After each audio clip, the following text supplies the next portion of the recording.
En tant qu'architecte et urbaniste, on essaye d'inventer des bâtiments résilients face au dérèglement climatique. Une ville post-carbone, une ville post-fossile, post-nucléaire et même post-insecticide. Pour cela, on invente des bâtiments à énergie positive, c'est-à-dire des bâtiments qui produisent plus d'énergie qu'ils n'en consomment et qui proposent également de rapatrier la nature au cœur de la ville. Pas simplement une nature cosmétique, mais également une nature comestible qui réinvente l'agriculture de demain.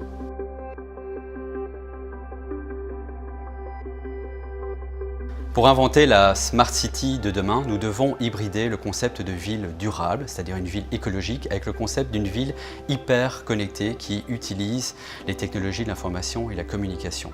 Dans le cadre du projet Paris Smart City 2050 qu'on a développé pour la mairie de Paris depuis 2 ans, on a travaillé sur le concept de la solidarité énergétique, c'est-à-dire le fait de construire des bâtiments contemporains qui viennent se greffer sur des bâtiments patrimoniaux, comme par exemple les bâtiments haussmanniens de la rue de Rivoli, pour produire et échanger en temps réel les énergies et les fluides dont le patrimoine d'hier a besoin pour se projeter vers le XXIe siècle.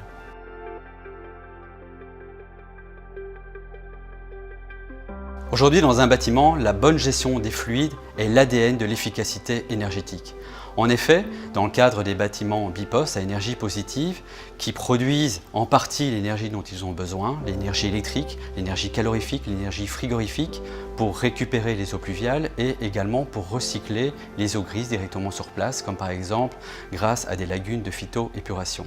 Le but aujourd'hui par rapport aux fluides, c'est de faire comprendre aux utilisateurs d'un bâtiment, aux habitants, quelle quantité d'énergie et de fluide ils consomment. Et donc aujourd'hui, grâce à la domotique et à l'imotique, ce qu'on appelle les bâtiments intelligents, on leur permet d'adopter des modes de vie éco-responsables en limitant finalement leur consommation.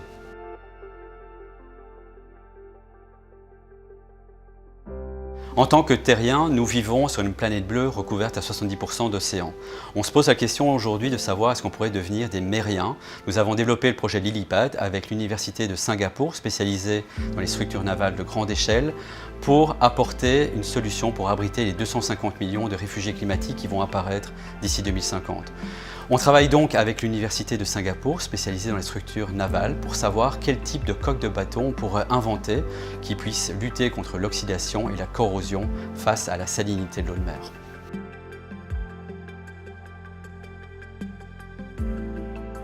Notre démarche de développement durable démarre déjà par l'éco-conception de nos produits. Nous utilisons des huiles alimentaires, nous utilisons de la peinture à l'eau pour nos produits, des emballages recyclables. Et puis on s'attache beaucoup aussi à ce que nos produits soient efficients en termes de consommation énergétique, puisque c'est véritablement là que se fait la différence.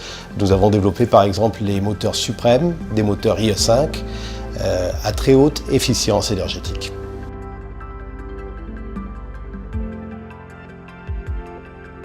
KSB développe des solutions qui sont intelligentes et connectées.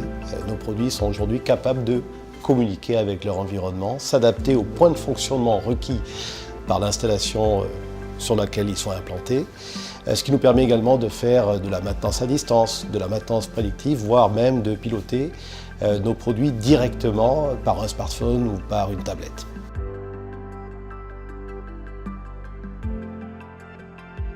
KSB est complètement armé au déplacement de la vie de la terre vers la mer. Nous avons une très forte expérience dans la maîtrise de différentes métallurgies, fort de l'expérience que nous avons notamment dans le domaine de l'industrie. À titre d'exemple, nous équipons la centrale géothermique de Marseille, Tassalia, avec des pompes et des robinets KSB. Et tout cela fonctionne depuis de nombreuses années sans aucun problème.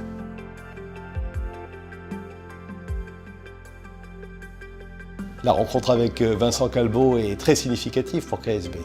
Non seulement il voit dans le changement climatique une opportunité, mais également il est dans une démarche proactive, de prospective, ce qui nous intéresse beaucoup pour pouvoir nous adapter aux enjeux futurs du développement durable.